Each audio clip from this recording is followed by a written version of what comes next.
Hello everybody! So yesterday I asked you guys on Snapchat if you would like to see a part 2 of my university chat video because I felt like I didn't offer up very many practical tips that you can actually just like take and start doing. You know, it was like pretty theoretical. And then I was also scared that that was going to be a super long video. I had felt like I was talking for such a long time, and then when I actually came to edit it, it turned out being not that long at all. So today I'm coming at you with part 2, and for those of you who don't give a crap holio about anything to do with university or tips on that, then I apologize, and we will be back to a regular scheduled programming after this episode of a rather chatty video. So my friends, let's get on with it. This is the university chat part 2. I would first like to address my position. I am in communication studies. I'm going into my 5th year at the University of Calgary. It is an arts degree, and I am in no rush to graduate because I don't really have any specific career that I'm going to go into. Those of you in nursing, medicine, engineering,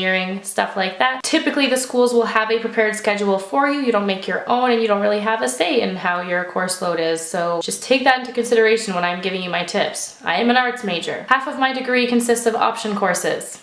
Okay, so I think I'm going to start off with a few study tips. Now, I am a huge procrastinator. I am like the procrastination queen. I write term papers the night or 2 nights before. It's a horrible, horrible habit, and I'm trying to be better at it. I'm trying to do readings ahead of time. I'm trying to do my research for essays ahead of time. So if you can, don't procrastinate. That is my first tip. Secondly, when you're actually studying, I find that when I'm at home, if I'm sitting at my desk or laying in my bed, I will accomplish nothing. If I'm sitting at my desk, I'll play with makeup. If I'm laying in bed, I will immediately fall asleep. The place that I have found that I study the best at is the quiet floors in the library. I don't know if every school has this, but the U of C has designated quiet floors where there's actually no talking allowed. You go and you sit at a desk, you crack open your laptop or book, and you sit there for 8 hours. And it's amazing how much you can accomplish when you are not allowed to speak. And there's something about like having people around watching you that kind of makes you want to look studious, you know? Like if I'm sitting there on Facebook, I know that the person next to me is gonna look at me sitting on Facebook and be like, this girl's sitting on Facebook and not actually studying. It's like a really weird form of motivation. Now, in terms of like the actual studying techniques, I'd say that if you are in a math or science program, something that requires actual problem solving and application, then I would say do your practice problems. That was what I did incorrectly in first year engineering. I would just sit there and review my notes before a test when really there's only so many questions, like variations of questions that they can give you. If you just sit there and do all the practice problems you're given or all the practice problems that you can find, you're gonna be a hell of a lot more prepared for it than if you just read and review your notes. That being said, if you're an arts program and you're doing philosophy or sociology, whatever, I think that constantly reviewing your notes is the key thing to do. What I like to do is I take my notes from the semester, I will go and spend an entire day at the library, and I will rewrite all of my notes but a condensed version, and then I might do that one more time and condense it. And while I'm condensing the notes, I try to think of the really important pieces that I'm taking from the notes, like what kind of question can they ask from this paragraph. And it makes it a lot easier to cut out a lot of unnecessary information. And for me, that's been a really valuable technique for studying, and that is what I would recommend to you guys. Another thing that really helps me out in school is having an agenda. This is a little mini moleskin agenda, and I don't know if you guys can tell how battered and used this is, but I literally would not be able to survive without this. This is my 3rd year having this little guy. It's the 3rd one I've purchased, and what I like to do is at the start of the semester, typically the first class is spent going over the course outline and seeing when your assignments are and stuff. So what I'll do in that first week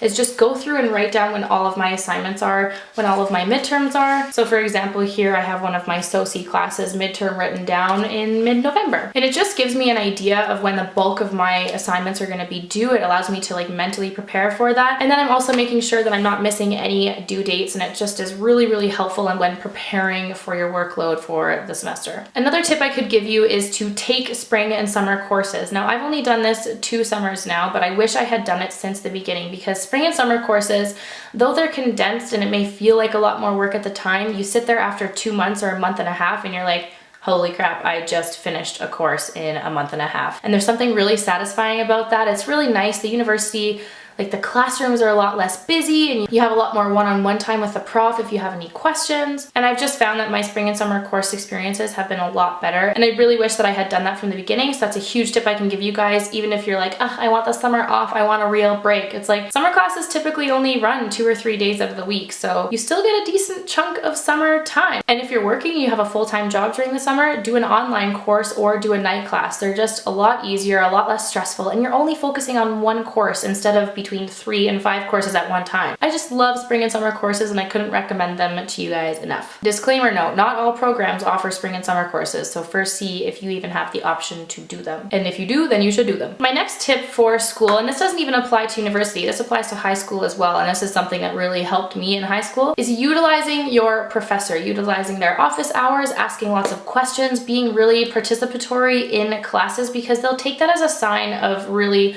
good hard work. If you go to the office hours with questions, they'll see that as like initiative, and maybe if you didn't do so well in the midterm, when you go to talk to your professor about it, they can say, oh, you've been coming to my office hours, here is how we can help you do better. I feel like they're a lot more willing and helpful if you've been putting in that time and effort. And also a lot of courses will have that 10 or 5% participation grade, so if you just raise your hand and ask the questions, say your opinion, double check and answer, just putting up your hand, participating in those classes, you'll get those participation marks, and then you won't be stuck with like 50% on your participation mark at the end of the semester and you're like, I lost out on the easiest 5% of my entire life. That can be an entire grade difference. So ask their questions, go to the office hours, ring them out for all they're good for, you know? Here's a little fun fact about me in high school in my grade 12 math class. I ended the class with a 67% and I needed a 73% to get into engineering, and I went to my math teacher in high school and I said, I can't get into university, and he said, well, you've been coming to me every lunch hour for the entire semester, so here's 6%. I'm not even kidding, that happened. I was never meant to go into engineering in the first place. It was never meant to be. So now I want to talk about like campus etiquette. I have a few little random tips for you regarding those things. Someone had actually mentioned this in the comments down below and I couldn't believe that I didn't mention it because it's one of my biggest pet peeves. It's when people walk slowly in the hallway, or like 5 people will be walking abreast and like holding hands and walking, and I'm like, excuse me, I got places to be. I'm a really fast walker, and when I've got like 10 minutes to get to the other side of campus for my next class, nothing drives me more insane than when people are walking slowly, or when people run into you in the hallways, and I will often just stand there and be like, you wanna go? Let's take this outside. So please, if you are a slow walker, stick to the side of the wall and let us speed walkers speed walk by. Always ask about a student discount. There's a lot of places that will secretly have a student discount if you have an ID card, but they won't necessarily display it. So I always go to a place and I'm like, hey, you got a student discount? And they'll be like, oh, actually we do. We have 10 or 20%. Great. Use it while you can. If you have the sniffles, if you have a cold, if you have snot running down your nose, please, for the love of all that is holy, bring tissue with you, or just take one big sucking back to just suck all the snot back. Don't sit there and be a sniffler. There is nothing more annoying in class than when you are next to a sniffler and all you're hearing the entire class is, and then you hear the little bubbles of snot slowly being sniffled into the back of the nostrils, but then it's just coming right back down and they're doing it again, and I'm just like, just frickin' snort it back.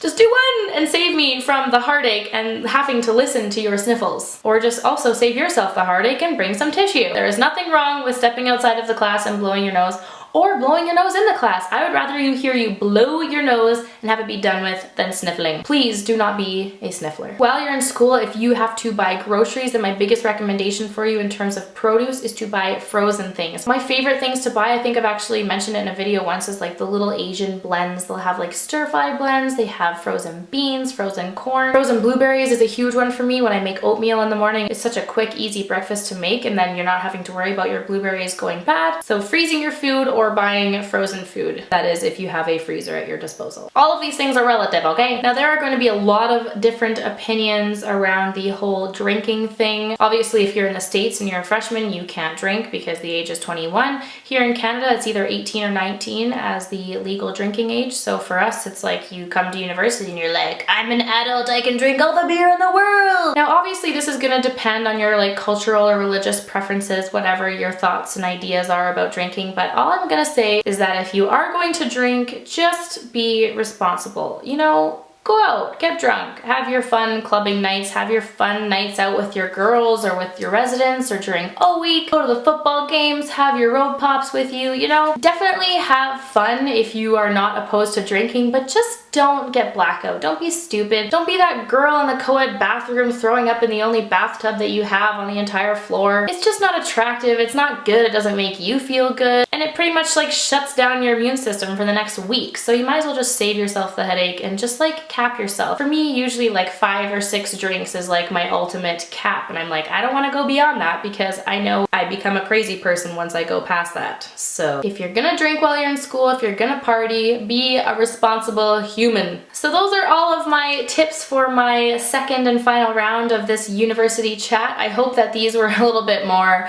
helpful, practical, and applicable to your actual everyday school life. Again, this is coming from my experience, and my experience will not be the case for everyone's experience, but these are just the tips that I have thought of in my little brain, and they're just the things that I wanted to follow up on and thought that I was missing in my last video. I hope you guys enjoyed this video. I will be back to my usual makeup life and routines and whatever after this. Always let me know your video recommendations in the comments down below. Thank you so much for watching this video, everyone. To those of you who are in school right now, I hope you are having a blast, and I am sending you all of the good luck vibes in the world. Thanks so much for watching, guys, and I'll see you in my next one. Bye!